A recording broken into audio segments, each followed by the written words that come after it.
Hi, I'm Rick, and welcome to our podcast, which is the BBQ Journey. I'm here. We had a class today with Fergie, and he's a world champion.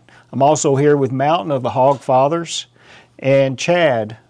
He's my partner here at the BBQ Journey, and we want to ask some questions of what a world champion and what that means, and everything that he does and what he's done for us today. So, Chad, you want to take over and ask some questions? First of all, thanks for being here. Oh, yeah, absolutely. It's a pleasure. I have a few questions. I kind of did some research trying to figure it out. Off. Oh, yeah, some good ones. You covered a lot of the questions that I was going to answer in your class as far as how you got started and where your journey's gone as far as where you're at now. But a few of them I wanted to ask you was, what's the hardest lesson you learned on your way to becoming a world champion?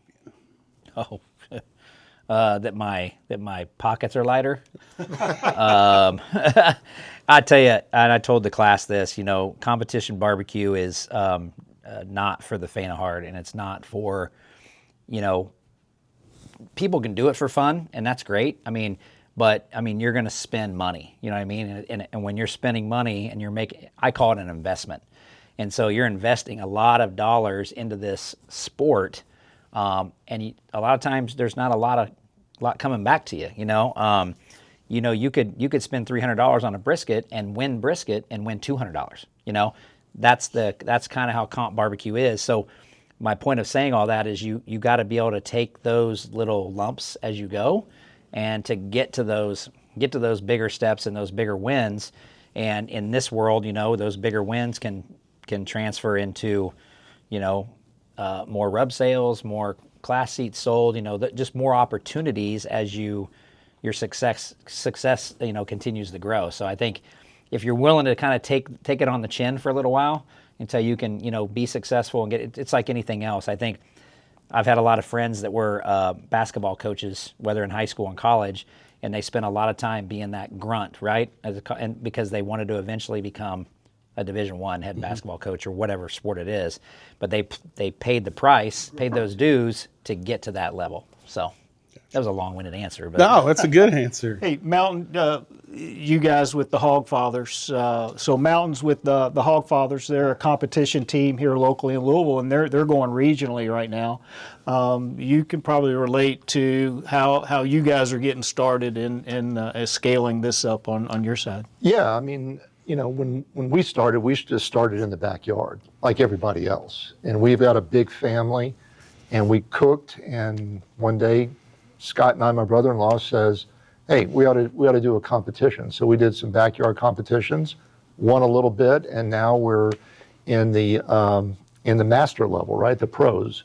We skipped the backyard division, completely skipped it, because just like you said in the class today, we wanted to go up against the best and figure out, okay, how do we get there? And the thing that I took away from this class today is that you have a process, you have a system, just like Nick Saban has a system, a process. Mm-hmm.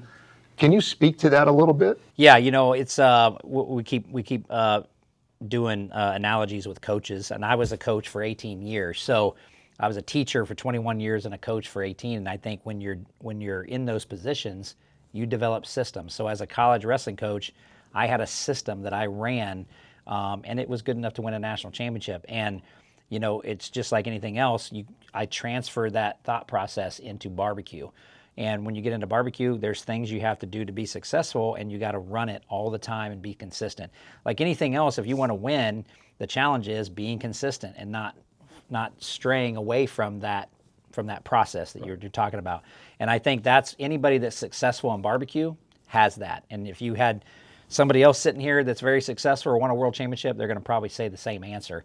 But if you don't have a system and you don't have a process, then you're just showing up willy-nilly and just doing whatever's happening and coming at you. And that's just not going to be successful in this game. Yeah, so repetition is the mother of 100%, skill. 100%, yep. What do you think really separates a good pit master from a championship level one? I think it goes back to kind of what I just touched on a little bit ago, and that's commitment. And I think that a lot of people there's a lot of people that want to get into this game and they want to be successful, but they don't want to commit to what it takes to be at that championship level. Yeah, you're burning through some weekends, right? Oh, you're burning through time away from family. Right on. You're burning through money. You're burning through, on the road all the time. You're traveling. You're sleeping in hotels. You're sleeping in your trailer. It's not an easy thing. All of which has a very low wife acceptance factor. Exactly. Unless you bring her with you. Yeah, it's exactly how it is. And, a lot of times you can go to a contest and do all those things and not even get a call, and then when you're walking away from that, you feel defeated. And that commitment level has to be like, okay, I understand what I did wrong. I've got to be able to go back out next weekend and do this again. And I think that's where we're at in comp barbecue right now. I've been doing this for 14 years. And I think now you just have people that want to be successful quick, and they don't want to pay the price and pay those dues, and that to be that at that commitment level. They just want to be like, oh, I can take a class, or I can watch a YouTube video, and then I'm instantly good, And I just think that's what separates the good pitmaster from a championship level pitmaster. What did you call them? Keyboard Pitmasters? Keyboard pitmasters. The ones that love to talk about my brisket trimming videos. Yeah, right. Yeah, it's entertaining, but I think that's one thing, all joking aside, about comp barbecue is I still believe, and I was on the board in KCBS for 3 years, and I preached it then, and I'm preaching it again now. I still feel like there's the majority of the general public is uneducated on what comp barbecue is. You can go cook a competition barbecue contest, and you'll have general public come up to you at your cook site and be like, when do we get to try your food?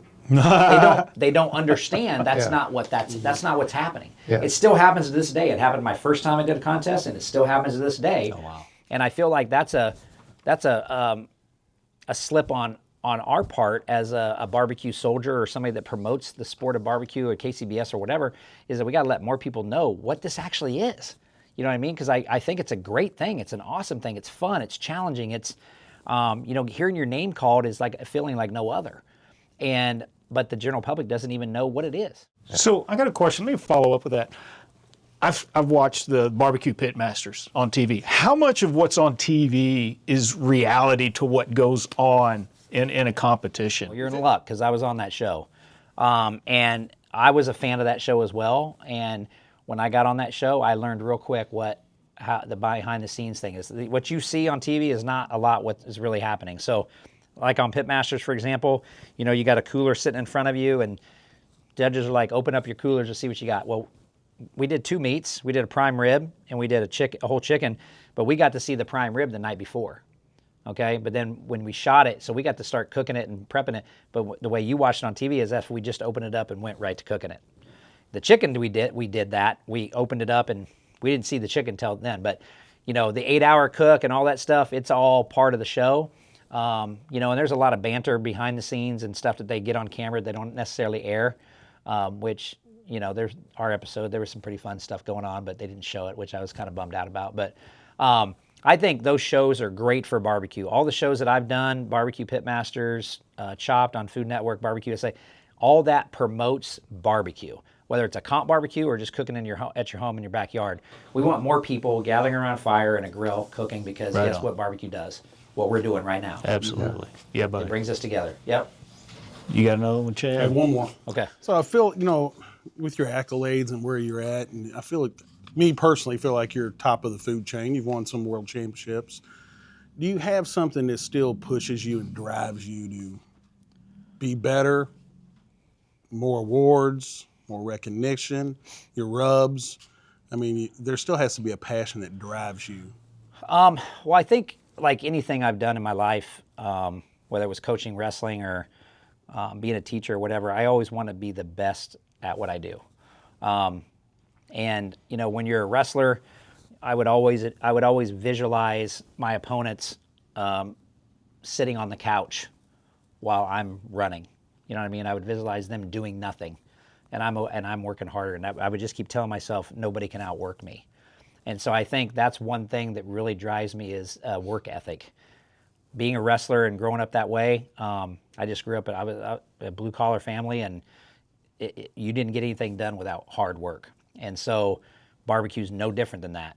And so I'm just always striving. 2 world championships, no world championships. I always want to do something bigger. So, whether that's winning, going halfway around the world and have 2 pits that aren't mine and meat that's not mine, and still win. That's to me, that's an accomplishment. Next week I'll be in the country of Panama cooking a contest. Hopefully, can do the same thing. These are all challenges. When you get taken out of your comfort zone, you don't have your trailer, you don't have your meats, you don't have all your stuff, your pits, and you got to find a way to win.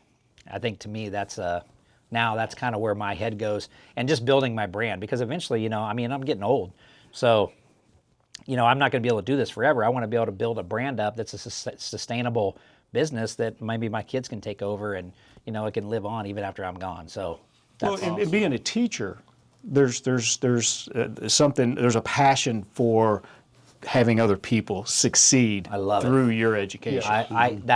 That right there, I'm glad you brought that up. I was going to go there next, but that's, yes. And even down to even just feeding people. I'm that person that loves having the family over, and I love to cook for them because I love to see their faces when they eat. You know what I mean? But yes, that right there, watching how you can impact people. I mentioned I'm going to Panama. A year ago, we were in Costa Rica, and there was 35 Costa Ricans, and my friend and I sat down after the class, and we kind of had a beverage with each other, and we toasted, and I looked at him and I go, this was the greatest single thing I've ever done in barbecue in my career.